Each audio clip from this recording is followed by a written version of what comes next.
big thing nowadays is Discogs.com, and it's like, it's not a bad site. I'm all for it because it's like specifically for vinyl traders.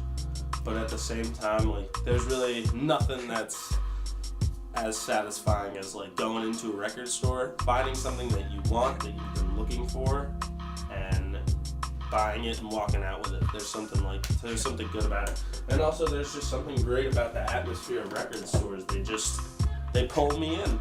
It's usually a warmly lit spot. People are kind of chilling and browsing. I like that, kind of just taking in music and taking in the imagery of the covers and the feeling of the vinyl. I just love that. I like to have the relationship with the record store owner. I think that's a good relationship, you know, where it's two people interested in music having a conversation about, you know, quality of records and cool information about music and stuff like that. You know, I really just don't get to discuss music on the same level with, you know, in my day-to-day, unless I really go out of my way, and I like to. That's why it's my passion, because I enjoy talking about music with people on a level that's more like, you know, I like to speak with somebody who knows what they're saying even more so than me, and can tell me like something. You know what I mean? If I walk out of there and I learn something about like some new music or something like that, that's a successful visit. If you want to start collecting records, I recommend you go to your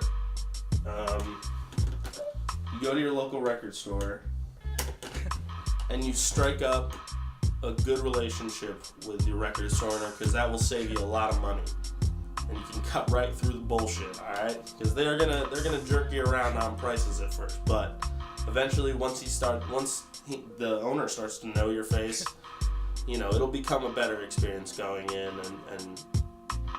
and all that. I would recommend, you know, get some starter records, but know what kind of records you want to get. Like, if you want to get original presses or if you want to get represses, because all albums, they re-release them nowadays. And if you're into that, that's your thing. I like the old pressings, so you gotta know.